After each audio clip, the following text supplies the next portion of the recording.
এই তো ভালো লাগে না বিকালবেলা বাইরে গেলাম একটু ঘুরতে, বাইরে যাবো, যাওয়ার পর দেখবো যে কি অবস্থা, আবার উঠাবো অনেকদিন ধরে বাইরে এনে। পরে মনে করেন বাইরে এনে লগে লগে একটা সিটি কর্পোরেশনের গাড়ি দেখতে পেলাম, মানে ময়লা টয়লা নেয় আর কি, জানি না দুয়ারে গেলা গাড়ির কাম কি এই জায়গা। সাধারণত এই গাড়িগুলো রাইতে চলে, দিনের বেলা এই জায়গা বইবে কি হারে হ্যাঁ আমি কইতে পারি না, আর বাড়ির মালিকের গাড়িগুলো জানি না।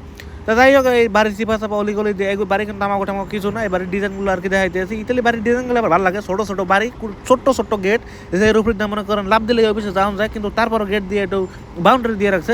যদিও এইসব দেশে চুরি টুরি করতে গেলে মনে হয় না লাখ লাখ ইউরো ঘরের মধ্যে পাওয়া যাইবে, মানে এইসব দেশের মানুষের মুখের কথা আর কি, যে ওরা নাকি টাকা পয়সা আপনাকে ব্যাংকেই বেশি রাখে, ঘরের মধ্যে খুব বেশি একটা রাখে না। তো ওদিকে বাবা আর ছোটো ভাই গেছে ইতালির একটা পার্কে যাওয়ার পরে ওই জায়গা ছোটো ভাই আর কি কিছুক্ষণ খেলবে, বাবা নিয়ে গেছে। সো ওই জায়গা আর কি ঘন্টা বা জানি না ঘন্টা না খেলে না, আর কম খেলে না বেশি খেলে, যেই সময় খেলা আসবে তারপরে যদি মার্কেটে যায়, তারপরে আমরা মার্কেটের দিকে রওনা করবো। সো এর আগে আমরা বিভিন্ন জায়গায় হাঁটবো, হাঁটার পরে দেখবো যে কোন জায়গায় আছে না আছে। আমার কাছে সবচেয়ে বেশি এই জায়গাটারে ভালো লাগে, এত ভালো লাগে রে ভাই উপরে দিয়ে যখন নিচের দিকে চাই তখন মনে হয়েছে যে আমি মনে হয় কোন আসমানের উপরে আছি, মানে বাড়ি গাড়ি সব হয়েছে সব নিচে, উপরে কিছু নয়, 10 তলা 15 তলা 20 তলা যত রকমের বিল্ডিং আছে সব বিল্ডিংগুলো নিচে। আর উপরের দিকে চাইয়ে দেন, উপরেও বাড়ি গাড়ি আছে, আমাকে ফ্ল্যাট আছে উপরে। সো উপর দিয়ে নিচে নামার যে একটা মজা, বা নিচ দিয়ে উপরে নামার যে একটা মজাটাই অন্যরকমের, দেখতে খুব ভালো লাগে। উপরে তখন বাড়ি গাড়িগুলো সব দেখতে থাই, ছোটো ছোটো বাড়ি এক নজরের মধ্যে সব দেখতে পারি। পরে আইয়া বললাম আমি ইতালির ট্রেন স্টেশনের খুব কাছাকাছি, এইটা এখন যেদিকে যাইতে আছি কিছুক্ষণ সামনে আগলে মনে করেন বাস স্টেশন পড়বে, এরপরই পড়বে ট্রেন স্টেশন। তো আমাদের প্রায় সময় ট্রেন স্টেশন যাইতে ভালো লাগে, দেখি ওদিকে আজকে একটু গুলা দিতে মনে করেন কইতে কইতে ইতালির ট্রেন স্টেশনের মধ্যে আই পড়ছি। আর পর মনে করেন ট্রেন কেউ দেখি না, চারিপাশে ঘুরে ঘুরে চাইছি দেখতে আসি, ট্রেন দেখি না। ট্রেন দেখার যে একটা মজা, এই মজার সামনে কোনো মজাই নেই, বিশ্বে খাওয়ান লাউন থাকলে অত কামাই নয়। ট্রেনের যে একটা মজা আছে এই মজাটা দেখতে হবে, খুব বেশি ভালো লাগে ট্রেন স্টেশনে আইলে। বিভিন্ন দেশের মানুষ আসে, বিভিন্ন দেশের মানুষ যায়, হিন্দু রওনা দেয়, অনেকে বিদায় দেয়। সামনে বই দেখতে ভালোই লাগে সমস্ত কিছু। পরে আমি ভিডিও করতে আসি আটতে আসি, চারিপাশে দেখতে আসি এই ইতালির ট্রেন স্টেশনের বর্তমান অবস্থা। এই জায়গাটা আমাকে বাসার প্রায় করতে গেলে সময় লাগে এই জায়গাতে 15 থেকে 20 মিনিট বা এরমই, বেশিক্ষণ সময় লাগে না, খুব তাড়াতাড়ি আওয়া যায়। পরে কইতে একটা ট্রেন এই জায়গা কিন্তু অলরেডি আইয়া পড়ছে, এই যে দেখতে পাইতেছেন ট্রেনটা এই জায়গা কিছুক্ষণের মধ্যে মনে করেন ঘাট দেবে। ঘাট দেওয়ার পরে অনেক মানুষ নামবে, আবার অনেক মানুষ উঠবে, বেশিক্ষণ থাকবে না এখানে, কিছু সময়ের লেগে। আর এই ট্রেনগুলো হচ্ছে লোকাল বলতে কিছুক্ষণ পর থামে, 2-5 মিনিট পর থামে খালি। বাইরে ট্রেনটা যখন থামে ক্যাপ করে একটা শব্দ হয়, মনে করেন চারিপাশ দিয়ে ব্রেকগুলো করতে আহে, আবার মাঝে মাঝে গ্যাসও ছাড়ে।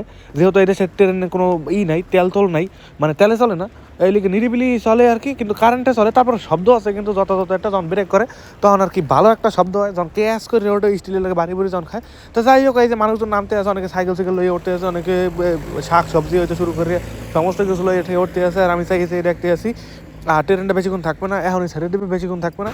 আমি আমার জীবনে ইতালি ট্রেনে মনে হয় 2-3 বার করে চড়ছিলাম, তবে খুব বেশি এটা ভালো লাগে না। ট্রেনে চড়ার খুব একটা অভ্যাস নাই, মনে করছিলাম ট্রেন আসলে জোরে চললে হয়তো বা মাথা ঘুরাইবে না, বইমি নেমে আসবে না, কিন্তু যথাযথ পরিমাণে আমার মাথা ঘুরেছে, হয়তো বা সকালবেলা চড়ছিলাম এই কারণে, কিন্তু অনেক ক্লান্ত লাগছিল আর কি। খুব বেশি এটা ভালো লাগে না ট্রেনে চড়তে, নিরিবিলি মনে হয় যে বইয়েছি হঠাৎ করে টান দিয়ে লইতে ভাই, কিতে টান দিয়ে লইছে, যেহেতু কারেন্টে চলে কোনো রকম শব্দ হয় না, অটল লাহান আস্তে আস্তে স্পিড বাড়ে কমে। পরে কইতে ট্রেন কিন্তু সারিয়ে দিতে আছে, গেট মেট অলরেডি আটকাই লাগছে, যার যা লাগে উঠতে নামিয়া সব কিছু আউলি চলে আসছে। পরে ট্রেন স্টেশন বাইরে গেছিলাম ইতালির একটা দোকানে। পরে এই জায়গাতে মনে করেন এই iPhone 14 লেগে একটা গ্লাস লইয়ে লইছি। এই যে গ্লাসটা আমি আমার জীবনে এখন পর্যন্ত গ্লাস নিজের হাতে লাগাই নাই, তবে ওকে লাগান খুব একটা বেশি ভালো লাগে না, যার কারণে আমি নিজের হাত দিয়ে লইলাম, আর নিজের হাত দিয়ে লাগামো, বাসা দিয়ে নেট করছি। পরে চারিদিকে ঘুরে দেখতে আসছি যে ঠিকঠাকভাবে মানে সাইজ ঠিকঠাক আসেনি বা ঠিকঠাক দিয়েছিনি। যদি কোনো ধরনের ঝামেলা হয় তাহলে এখন থেকে পাল্টাই লইলাম, বাসায় গেলে আবার লাগে এই ভালো লাগে না ঝামেলা। পরে এলে হাঁটতে আসি দেখতে তাই বললাম ইতালির মার্কেটে হওয়ার পরে এখন যা সাপ্তাহিক বাজার বা যে মাছের বাজার, যে কাউনিয়া বাজার আছে, এই টুকি খাবার দাবার এই জায়গাতে নিবো। পরে এইগুলোর এমনি একটু দেখাইতে আসি, নেওয়ার জন্য না আর কি। এগুলো ছোটো দুধ আছে, এগুলো বিভিন্ন জিনিস থাকে, হয়তো কেউ আসলে বিভিন্ন কাজে না, কেউ কেক বানাইতে নেয়, কেউ পুডিং বানাইতে নেয়, কোনো দুধ আছে কোনো দুধ আছে, বিভিন্ন ক্যাটাগরির দুধ আছে, যেই কামে আর কি লাগায়। পরে ছোটো ভাই দুপুরের স্কুলে খাবার হিসাবে আর কি নেবে, এই লিগে আইলাম এখানে। আওয়ার পরে মাছ মাংসর দিকে চারিদিকে চাইয়ে দেখতে আসি আসলে কোন জিনিসটা নেওয়া যায়, বা কোন জিনিসটা আসলে সহজে বাজিয়ে ফুটিয়ে দেওয়া যায়, বা কোনটা স্বাদ কেমন লাগে, এই টুকি জিনিস আর কি বাঁচিয়ে গুছিয়ে দেখতে আসি। আর চারিপাশে একটু দেখাইতে আসি। আপনাকেও যদি কোনো সময় ইতালিতে আসেন তাহলে খাওয়ার সময় একটু খেয়াল করবেন কোনটা আসলে হারাম, কোনটা আসলে হালাল। যদিও বোঝার কোনো উপায় নাই, যদি বাসা না বোঝেন বা বাসা যদি না পড়িয়ে নেন, একদম সেম মাংস দেখে মনে হইবে যে আসলে হালাল বা খুব মজাদার, বাট বাসায় নেওয়ার পর এটা ভিন্ন রকমের হইতে পারে। আবার একই ধরনের মাংস মনে করতে পারেন, কিন্তু বাসায় নেওয়ার পর আসলে দেখবেন মাছ। সো একটু ব্যতিক্রম আর কি, আসলে সব জায়গায় সমস্ত কিছু লেখা থাকে যে আসলে কোন জায়গা কোন ক্যাটাগরির খাবার দাবার আছে। সো যাই হোক, সমস্ত কিছু দেখে দেখে নেবেন তো ডিটেল দেখেন। আর এইগুলো তো দেখতে পাইতেছেন, এগুলো হচ্ছে সম্ভবত মুরগির কলিজা, আর তো মুরগির গিলা যায়, মুরগির কলিজা সম্ভবত। ভিডিওতে খুব বেশি একটা খেয়াল করতে পারতে আসি না, যেহেতু ভয়েসটা পরে বসানো হয়েছে, এই যে কথাগুলো বলতেছে এটা কিন্তু পরে, আর ভিডিওটা আগের করা ছিল। সো যাই হোক, এরপরে আইয়ে পড়ছি এই পিজার এই জায়গা হওয়ার পরে চারিপাশে দেখতে আসি আর কোনটা নেওয়া যায়, পরে লইয়ে লইলাম এই জায়গায় একটা পিজা। এটার মধ্যে সম্ভবত 4 পিস থাকে মার্গারিটা পিজা। এটার মধ্যে কোনো ধরনের আলাদা কোনো মশলা নাই, যেমন অনেক পিজার উপরে শাক সবজি বা শসা ইতালি জুকিনা তারপরে অনেক রকমের সবজি দেওয়া থাকে। তো ওইগুলো ছোটো ভাই খুব বেশি এটা পছন্দ করে না, লইয়ে নিলাম আমি মার্গারিটা পিজা হলাম। এরপর এটা লইয়ে ঠেলতে আসি। আর টলের মধ্যে আরও অনেক রকমের বাজারঘাট আছে, যাই হোক ওইগুলো না দেখাইলেই চলে। পরে এই যে কইছিলাম যে সেম দেখাইবে মাংসের লান, কিন্তু বাসায় নিয়ে কইবেন মাছ। এই যে এইগুলোতে দেখতে পাইতেছেন, এগুলো কিন্তু মাছ দিয়ে বানান না, কিন্তু আসলে উপর দিয়ে আসলে মাছের খুব বেশি একটা ছবি আঁকা না, বা আসলে ওইটার উপরে লেখা আছে যে এটা মাছের তৈরি, কিন্তু আসলে বোঝার উপায় নাই উপরে যে হাঁস মুরগি গরু ছাগল কোনো কিছু একটা ছবি দেওয়া নাই। পরে এই জায়গায় যা কিছু দেখতে পাইতেছেন এগুলো সমস্ত কিছু মাছ দিয়ে বানান না, মানে এই গলিতে যা কিছু আছে সমস্ত কিছু মাছের। পরে সামনে যেহেতু রোজা আইতে আছে, পরে রোজার লেগে এইগুলোর একটা নিয়ে রাখলাম, যদিও রোজার আগেও খাওয়া হইবে, তারপরেও আর কি লয়ে নিলাম। এই মাছগুলো আসলে খাইতে খারাপ লাগে না খুব বেশি একটা।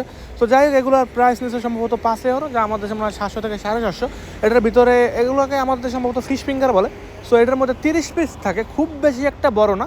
400 গ্রামের প্যাকেট মনে হয় সম্ভবত টোটাল প্যাকেটটার ওজন। সরি, কি কই না কই 900 গ্রামের প্যাকেট, 900 গ্রাম এটার ওজন। সো 900 গ্রামের দাম প্রায় পড়ছে 4 ইউরো 49 সেন্ট। পরে এটার উপরে যে মেনু টেনু যা কিছু আছে সমস্ত কিছু একটু পরে দেখতে লইলাম যে কোনটা আসলে মানে মাছ বা অন্য কোনো কিছু দিয়ে বানান নেয় নাকি না কোন পদের মাছ টাছ দিয়ে, যাই হোক সাগরের একটা মাছ দিয়ে এটা বানান নেয়। 30 পিস আছে এটার মধ্যে।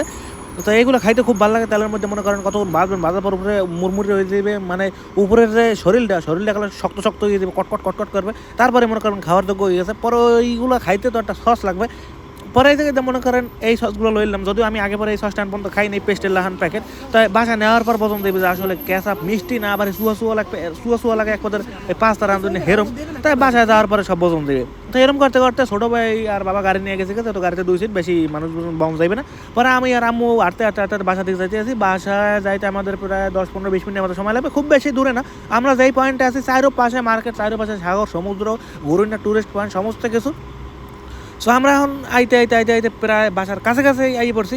তো আর কিছুক্ষণ লাগবে, আমি আর আম্মু আর কি কইতে গেলে রওনা দিয়ে দিছি বাসায় যাওয়ার লিগে। আর খুব বেশি বাইরে থাকবো না। তো এই ভিডিওটা কিন্তু রোজার আগে ভিডিও করা, আর রোজার পরে ভয়েস করা, বা রোজার পরেই আসলে আপলোড দেওয়া, রোজার চলাকালীন অবস্থায় আপলোড দিছি। তো যাই হোক, এখন বাসায় যাবো ধীরে সুস্থ, একদম সন্ধ্যা হয়ে গেছে, বেশিক্ষণ আর বাইরে থাউন যাইবে না, বাইরে শীতও পড়ে গেছে অলরেডি। তো দেখা পরবর্তী ভ্লগে, ভালো থাকবেন সবাই।